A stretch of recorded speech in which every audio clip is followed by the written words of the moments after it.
गांधी जब दिल्ली आए तो भंगी कॉलोनी में मंदिर में अपनी प्रार्थना सभा में जनता और पुजारियों के विरोध करने पर भी उन्होंने कुरान की आयतें पढ़ी, लेकिन कभी भी वह किसी मस्जिद में गीता न पढ़ सके।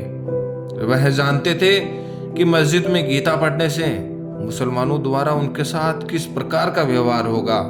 वे सदा सहनशील हिंदुओं को ही कुचलते रहे। मैंने गांधी के इन विचारों को कि हिंदू सहनशील होता है नष्ट करने का निर्णय किया। मैं उनको यह सिद्ध करके दिखाना चाहता था कि जब हिंदू का अपमान होता है तब वह भी सहनशीलता छोड़ सकता है, और ऐसा ही करने का निश्चय किया। मैंने और आप्टे ने यह निश्चय किया कि उनकी प्रार्थना सभाओं में इतने प्रदर्शन करेंगे कि प्रार्थना सभा का करना असंभव हो जाए।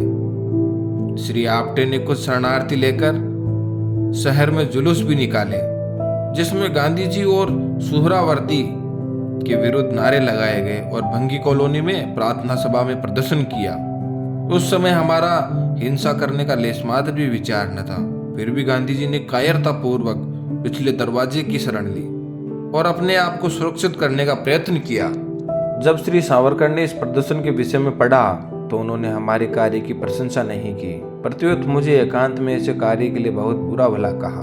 यद्यपि हमने प्रदर्शन शांतिपूर्ण किए थे, तथापि उन्होंने कहा, जिस प्रकार मैं इस बात की निंदा करता हूँ कि कांग्रेस से संबंध रखने वाले लोग हमारी सभाओं और चुनाव में शांति भंग करते हैं, उसी प्रकार मुझे इस बात की भी निंदा करनी चाहिए कि हिंदू संगठनवादी लोग कांग्रेस वालों के किसी कार्यक्रम को भंग करते हैं।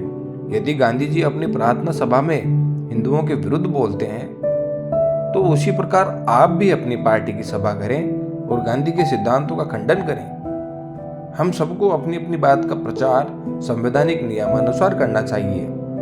गोडसे ने कहा, दूसरी महत्वपूर्ण घटना उस समय हुई जब भारत के विभाजन का अंतिम निश्चय हुआ। उस समय कुछ हिंदू सभाई यह जानना चाहते थे कि विभाजित भारत की नई कांग्रेस सरकार के साथ हिंदू महासभा का क्या व्यवहार होगा। वीर सावरकर आदि नेताओं ने कहा कि नई सरकार को किसी दल अथवा कांग्रेस की सरकार नहीं मानना चाहिए, प्रत्युत भारत की राष्ट्रीय सरकार समझना चाहिए और उसकी प्रत्येक आज्ञा का पालन करना चाहिए। उन्होंने कहा कि पाकिस्तान बनने का उनको दुख तो अवश्य है, परंतु फिर भी नई आज़ादी की रक्षा करने के लिए और उसे स्थायी रखने के लिए नई सरकार को सहयोग देना ही हमारा ध्येय होना चाहिए। यदि नई सरकार को सहयोग न दिया तो देश में गृह युद्ध हो जाएगा और मुसलमान अपने गुप्त उद्देश्य अर्थात सारे भारत को पाकिस्तान बनाने में सफल हो जाएंगे। मुझे और मेरे मित्रों को सावरकर जी के ये विचार संतोषजनक नहीं लगे। हमने सोच लिया कि हमें हिंदू जाति के हित में सावरकर जी के नेतृत्व को छोड़ देना चाहिए। अपनी भविष्य की योजनाओं और कार्यक्रम के विषय में उनका परामर्श नहीं लेना चाहिए और न हमको अपनी भविष्य की योजनाओं का विवरण उनको देना चाहिए। कुछ समय बाद ही पंजाब और भारत के अन्य भागों में मुसलमानों के अत्याचार शुरू हो गए। कांग्रेस ने बिहार, कलकत्ता, पंजाब और अन्य स्थानों पर उन हिंदुओं को ही गोली का निशाना बनाना शुरू कर दिया जिन्होंने मुसलमानों की बढ़ती हुई शक्ति को रोकने का साहस किया था। जिस बात से हम डरते थे वही होकर रही। फिर भी कितनी लज्जा की बात थी कि कांग्रेस शासन 15 अगस्त 1947 को रंगरेलियां रचाए, रोशनी करे और आनंदोत्सव मनाए, जबकि उसी दिन पंजाब में मुसलमानों द्वारा हिंदुओं का खून बहाया जा रहा था और पूरे पंजाब में हिंदुओं के घर जलाए जा रहे थे। मेरे विचारों में हिंदू सभाइयों ने निश्चय किया कि हम उत्सव मनाएं और मुसलमानों के बढ़ते हुए अत्याचार को रोकने का प्रयत्न करें।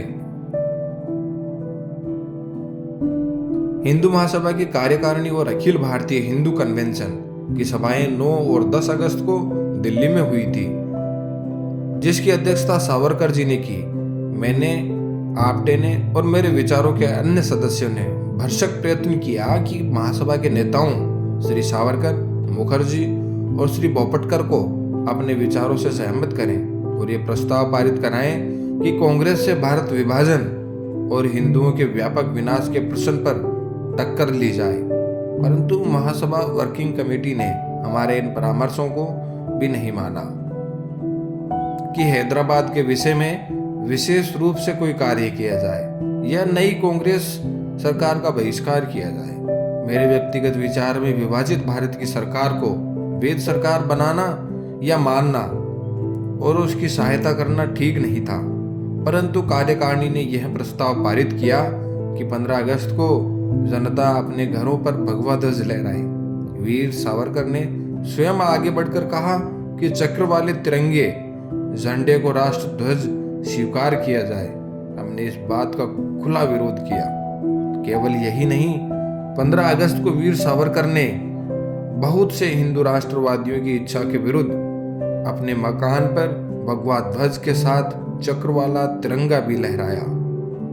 इसके साथ ही जब मुखर्जी ने ट्रंकोल से पूछा कि नई गवर्नमेंट में वे मंत्री पद स्वीकार कर लें या नहीं, तब सावरकर जी ने उत्तर दिया कि नई गवर्नमेंट राष्ट्र की गवर्नमेंट है और सभी पार्टियों को इसमें सहयोग देना चाहिए, चाहे इसमें मंत्री किसी भी पार्टी के हों। हिंदू राष्ट्रवादियों को चाहिए कि उनके नेता को मंत्री पद दिया जाए तो वह उसे स्वीकार करके अपने सहयोग का प्रमाण दें।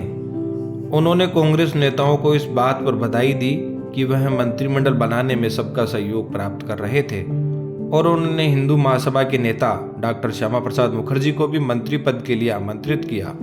श्री बोपटकर का भी ऐसा ही विचार था। उस समय कांग्रेस के उच्च नेता और कुछ प्रांतीय मंत्री सावरकर जी से पत्र व्यवहार कर रहे थे।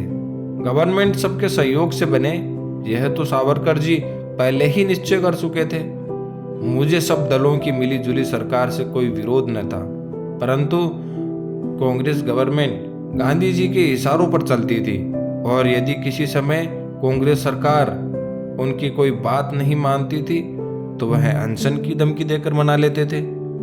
ऐसी स्थिति में सरकार बनती, उसमें कांग्रेस का बहुमत तो निश्चय ही था और यह तय था कि वह गांधी की आज्ञा में चलेगी और उसके द्वारा हिंदुओं के साथ अन्याय होता रहना निश्चित था। जो भी कार्य वीर सावरकर आदि ने इस दिशा में किए, मेरे मन में उनकी नीति के प्रति घोर विरक्ति हो गई और मैंने, आपटे ने एवं अन्य हिंदू संगठनवादी नवयुवकों ने यह निश्चय किया कि सभा में पुराने नेताओं के बिना पूछे अपना कार्यक्रम बनाएं और चलें। हमने यह भी सोच लिया कि अपनी कोई योजना किसी को नहीं बताएंगे, यहाँ तक कि सावरकर जी को भी नहीं। मैंने अपने दैनिक पत्र अग्रणी में हिंदू महासभा की इस नीति और वृद्ध नेताओं के कार्यक्रमों की आलोचना प्रारंभ की और हिंदू संगठन के इच्छुक नवयुवकों का आह्वान किया कि वे हमारे कार्यक्रम को अपनाएं।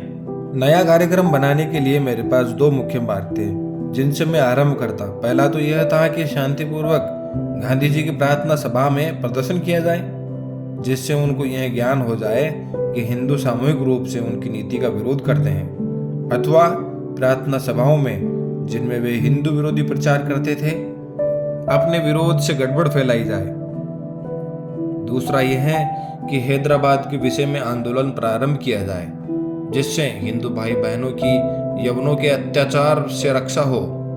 ये कार्यक्रम गुप्त रूप से ही चल सकते थे और वह भी एक व्यक्ति की आज्ञा का पालन करने पर। इसीलिए हमने यह निर्णय किया कि यह योजना केवल उन्हीं को बताई जाए जिसका इस मार्ग पर विश्वास हो, जो इस विषय में प्रत्येक आज्ञा का पालन करने के लिए तत्पर हो। मैंने यह सब विस्तार से इसलिए बताया है कि मुझ पर दोष लगाते हुए कहा गया है कि मैंने सब कुछ सावरकर के इशारों पर किया, स्वयं अपनी इच्छा से नहीं। ऐसा कहना कि मैं सावरकर जी पर निर्भर था मेरे व्यक्तित्व का, मेरे कार्य का और मेरे निर्णय की क्षमता का अपमान है। यह सब मैं इसलिए कह रहा हूँ कि मेरे विषय में जो भ्रांत धारणाएं हों वे दूर हो जाएं। मैं इस बात को भी दोहराता हूँ कि यह निरा झूठ है कि आपटे ने मेरे सामने या मैंने स्वयं बड़गे को कहा कि हमें सावरकर जी ने गांधी, नेहरू और सुहरावादी को मारने की आज्ञा दी है। यह भी सच नहीं है। हम ऐसी किसी योजना का षड्यंत्र के बारे में भी श्री बड़गे के साथ सावरकर जी के अंतिम बार दर्शन करने गए हों और उन्होंने हमें आशीर्वाद के ये शब्द कहे हों, सफल हो और वापस लौटो, यशस्वी हो। यह असत्य है कि आपटे या मैंने बड़गे को कहा कि सावरकर ने हमें कहा है गांधी जी के 100 बरस पूर्ण हो चुके हैं, इसलिए तुम स्वयं अब अवश्य सफल हो जाओगे।